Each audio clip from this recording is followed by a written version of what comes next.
आज हम लोग कुछ परसेंटेज का हानि लाभ के क्वेश्चन पढ़ेंगे। कुछ मतलब कि ट्रिगोमेट्री का क्वेश्चन, तो कुछ आपका मतलब कि अलजेब्रा का क्वेश्चन जो रहेगा। यह क्वेश्चन जो इसलिए मिक्स है क्योंकि यह जो कॉम्पिटिटिव एग्जामों से लिया गया है, तो आई होप आपको समझ में आ गया होगा। चलते हैं वीडियो की ओर और आप ध्यानपूर्वक देखते रहिए, आपको बहुत सारा बेनिफिट होने वाला है। चलते क्वेश्चन को। यदि किसी वस्तु को 5% हानि को अपेक्षा 10% लाभ पर बेचा जाता है तो विक्रेता को 75 रुपया का लाभ होता है। इसका मतलब कि मेरे दोस्त ध्यान देना जरूरी है कि अगर मान लीजिए वह क्रय मूल्य अगर 100 होगा, क्रय मूल्य अगर 10% हानि पे अगर बेच रहा है तो उसका विक्रय मूल्य जो हो जाएगा और कम हो जाएगा, तो यह आपका इतना हो जाएगा। मतलब कि इसका विक्रय मूल्य जो होगा इतना, मतलब कि 10 पे लाभ पे बेच रहा था, इसका विक्रय मूल्य आपका हो जाएगा इतना हो जाएगा। उसके बाद कह रहा है कि इसका जो पहले जो हानि बेचा था 95 रुपया, अब बाई हो जाएगा 90 बल्कि 100, तो हो जाएगा आपका पूरा 75 रुपये की इसका तो आ रहा है पहले से तुलना लाभ, तो इसको घटा लिए। तो अब ये हो जाएगा आपका 110 में से 95 जाएगा, तो ये बचेगा 15 1 से 2200, यह हो जाएगा आपका इक्वल टू हो जाएगा 75। तो x इक्वल टू हो जाएगा 75 गुना 100 बाई 15, तो हो जाएगा यह 5 गुना 100, तो हो जाएगा 500। इसका मतलब कि इसका कीमत जो था वस्तु का जो मतलब कि क्रय मूल्य है वह 500 रुपये है। आप आई होप समझ गए। अगला जो क्वेश्चन है कह रहा है एक ए ने कोई वस्तु बी को 25% लाभ पर बेचा, बी ने सी को 20% लाभ पर बेचा और सी ने डी को 10% लाभ पर बेची। यदि डी ने उसे 330 रुपये में खरीदा होगा, अगर कह रहा है कि डी मालूम चल गया कि कितना में खरीदा है, तो बताएं कि एक उसे कितने में खरीदा होगा। तो ध्यान देना जरूरी कि यह एक मतलब सीरीज में चल रहा है कि ए जो है मान ली 100 रुपये में खरीदा होगा, तो बेच दिया कितना 25% लाभ पर, तो इस बी को बेचा है, बी ने बेचा 20% लाभ पर सी को, सी ने बेचा कितना बेचा 330 रुपये में बेच दिया डी को। तो यह आपको मालूम चलेगा कि इसका जो क्रय मूल्य यहाँ पर था, इसलिए इसके लिए विक्रय मूल्य हो जाएगा यह इसको निकाल लेंगे तो इसका जो विक्रय मूल्य है यहाँ पर यह विक्रय मूल्य हो गया। तो यहाँ पर सीपी निकालेंगे कि सीपी जो हो जाएगा, इसका जो सीपी जो इतना विक्रय मूल्य इतना लाभ पर बेचा है, इसका मतलब कि अगर ध्यान देना जरूरी है कि यहाँ से हम इसको निकालना है क्रय मूल्य, तो क्रय मूल्य गुना 125 बाई 100, तो यह विक्रय मूल्य इसके लिए हो जाएगा। बट इसके लिए क्रय मूल्य, तो फिर अगेन क्या करेगा, यह क्रय मूल्य को 120 बाई 100, तो यह इसके लिए विक्रय मूल्य हो गया, बल्कि इसके लिए क्रय मूल्य, तो क्रय मूल्य इसके लिए तो हो जाएगा। तो इसके अब यह कह रहा है कितने प्रतिशत 10 बेचेगा, इसको 10, तो यह क्रय मूल्य तो हो जाएगा आपका 110 बाई हो जाएगा 100 इक्वल टू कितना हो जाएगा यार 130, ये आ जाएगा। अब ध्यान देना जरूरी है कि यह जो हो गया आपका पूरा कंटिन्यू सही बात है। 5 बाई 5 5 यह 4 हो जाएगा आपका, पर यह एक जीरो कटा दे 5 से, तो यह 6 बार में जाएगा, यह 5 बार में जाएगा, ये कटा दे 0 से 0 कैंसिल, तो यह बचेगा आपका 5 से 5 कटा दे रहे हैं, 6 से कटा दे रहे हैं, 3 दूनी का 6 2 दूनी का 4, तो 1 गुना हो जाएगा 3 33 हो जाएगा, यह हो जाएगा आपका 2 10 गुना हो जाएगा 2 इक्वल टू हो जाएगा 33, इतना हो जाएगा। उसके बाद यहाँ पर सॉल्व करेंगे तो x इक्वल टू हो जाएगा 33 गुना 10 गुना 2, अब बाई हो जाएगा 33, कट जाएगा ये आपका, तो x के मान हो जाएगा 200। तो यह एक सीरीज था, सीरीज जैसा था, बिहेवियर कर रहा था, आराम से हम इसको निकाल सकते हैं मेरे दोस्त, निकाल लिए। आगे की ओर बढ़ते हैं। अगला क्वेश्चन जो है आपका कह रहा है राम कोई वस्तु 20% लाभ पर श्याम को तथा श्याम ने उसे 10% लाभ पर मोहन को बेचता है। यदि मोहन का क्रय मूल्य इतना रुपया है, तो ध्यान देंगे राम, श्याम और मोहन, यहाँ से यह कह रहा है 25% लाभ पर, तो इसका x मान लीजिए, इसका हो जाएगा 10% लाभ पर, और इसका क्रय मूल्य दिया हुआ है। तो इसका ध्यान देंगे, इसका जो क्रय मूल्य है तो 25% लाभ पर बेच रहा है, तो इसका विक्रय मूल्य जो हो जाएगा इतना हो जाएगा 125, x बाई हो जाएगा 100। तो इसके लिए श्याम का ही क्रयमूल हो जाएगा। राम के लिए यह हो गया विक्रयमूल और लोग श्याम के लिए हो जाएगा क्रयमूल। उसके बाद क्या करेंगे, इसमें 10 तो 100 ये हो जाएगा 110 और 2200 तो ये हो जाएगा। अब यह श्याम के लिए विक्रयमूल हो गया, बल्कि मोहन के लिए क्रयमूल। क्रयमूल कितना मोहन खरीदा है 660 रुपये में। अब एक जीरो से एक जीरो कैंसिल हो गया, यह 25 यह कटेगा 5 5 से तो यह हो जाएगा 4। उसके बाद यह अब कटने वाला है 5 से कटेगा यह 2। तो ऊपर बच गया आपका 5x, ऊपर बच गया कितना बच गया 5 नहीं 5 तो कट खत्म हो गया, 11 बच गया 11x और नीचे क्या बच गया आपका, यह हो गया 4, यह बच गया आपका 4 और 8 इतना बच गया। बस सिंप्लीफाई करेंगे तो हो जाएगा x इक्वल टू हो जाएगा 660 गुना 8 बाई 11 कट जाएगा, 60 12 में चला गया, ये हो जाएगा 48। मतलब 480 रुपया में जो राम यह खरीदा था उसको बेचते बेचते यहाँ तक चला गया। तो आई होप मेरे दोस्त समझ में आपको आया होगा। यह सीरीज सब क्वेश्चन है, सीरीजली क्वेश्चन है, आसान है। किसी वस्तु को अगर 375 रुपये में बेचने पर इतना लाभ होता है तो उसे कितने में बेचा जाए कि इतना क्या हानि हो जाए। तो ध्यान देंगे इसका अगर हम यह क्या है वस्तु को बेचने पर, तो बेचने पर इसका विक्रयमूल्य हो गया। यहाँ से निकाल लेंगे सीपी निकालें, तो सीपी निकालेंगे तो कितना हो जाएगा 375 गुना हो जाएगा आपका 100 अब बाई 125 लाभ हो रहा था तो 25 यहाँ से निकाल लेंगे, 25 3 75 मतलब कि 125 गुना हो जाएगा 375, 300 उसका क्रयमूल्य हो गया। क्रयमूल्य का हानि हो रहा है तो क्या हो जाएगा 300 गुना हो जाएगा 80 अब बाई हो जाएगा आपका 100, तो ये हो जाएगा आपका विक्रयमूल्य। 0 से 0 कट गया 240, मतलब कितना बचेगा वह कि 20% हानि हो जाए तो 240। आई होप ईजी था।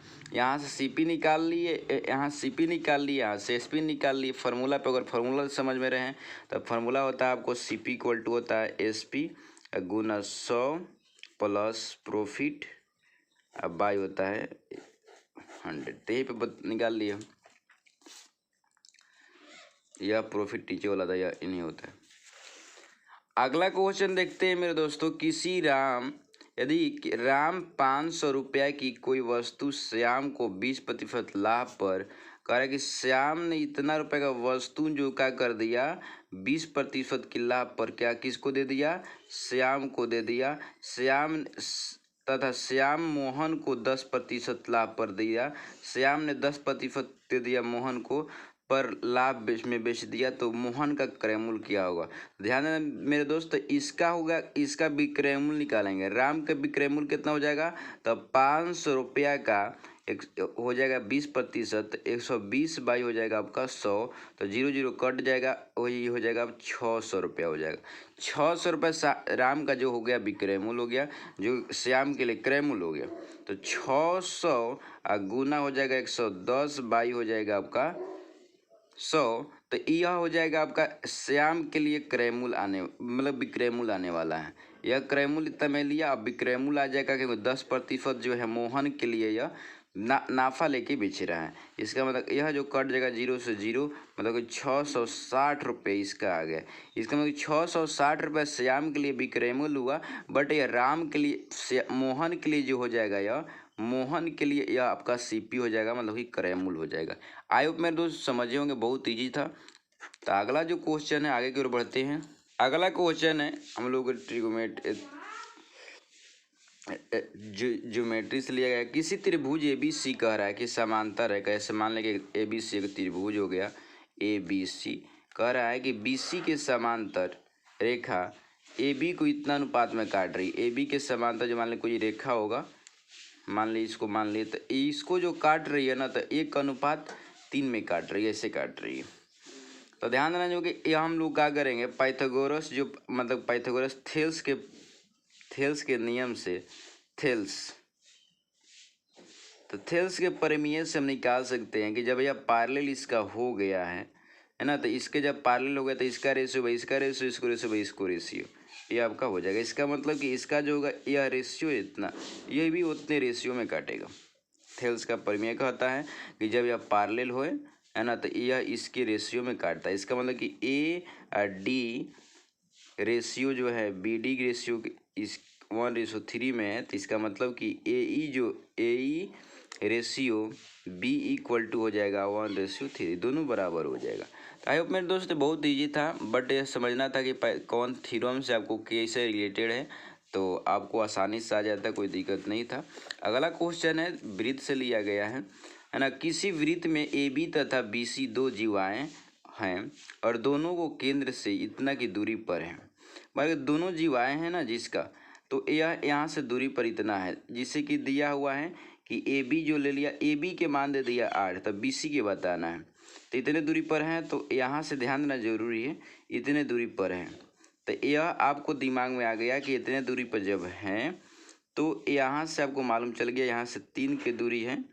तो जब 3 की दूरी है तो इक्वल है, तो इसका मतलब कि ये भी आपको 8 ही होगा, कोई इसमें गड़बड़ की बात नहीं है। जितने दूरी पर रहेगा, दूरी सेम है, तो मतलब उसका मतलब कि लेंथ भी सेम होता है।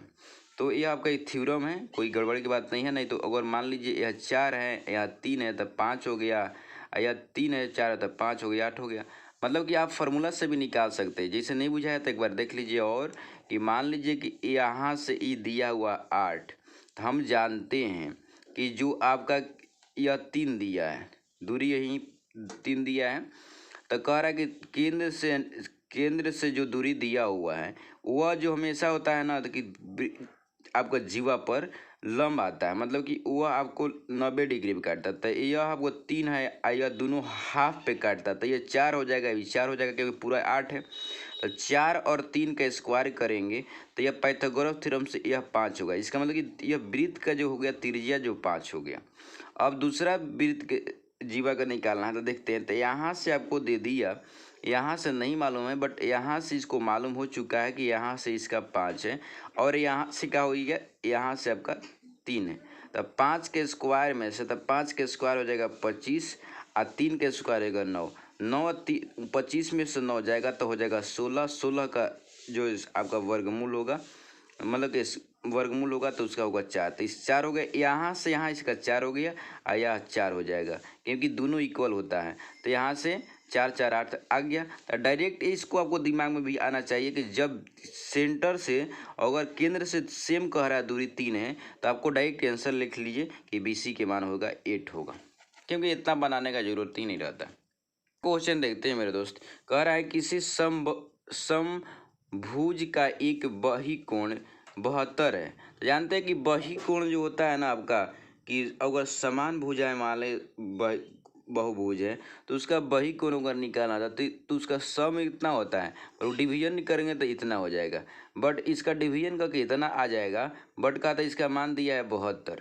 आसानी से अब कटेगा यहाँ से, तो इसको इधर लेके आएंगे, क्रॉस मल्टीप्लाई करवाएंगे तो 360 बाई 72 तो हो जाएगा आपका यह 36। यहाँ से 2 बार में तो 10, ये कट जाएगा 5। इसका मतलब कि इन के मान हो गया 5।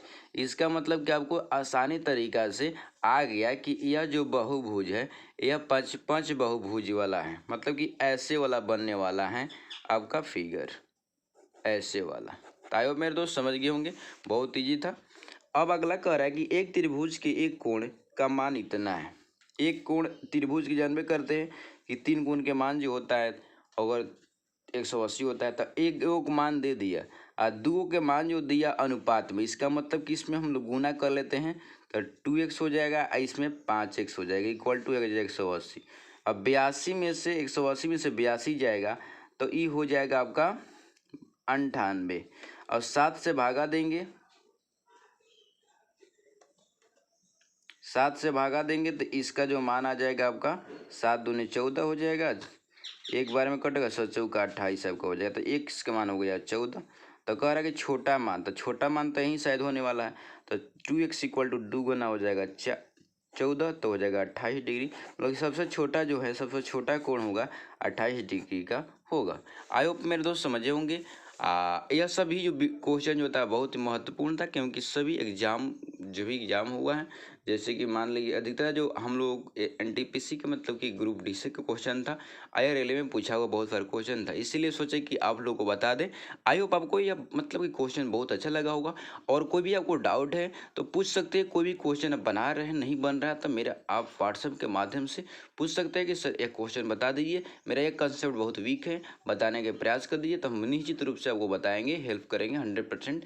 आप तैयारी करते रहिए और मेरे से जुड़े रहिए। और मेरे चैनल पर नए हैं तो मेरे चैनल को सब्सक्राइब कर लिया और दोस्तों में भी शेयर कर दीजिए, क्योंकि उनको भी बेनिफिट हो जाएगा।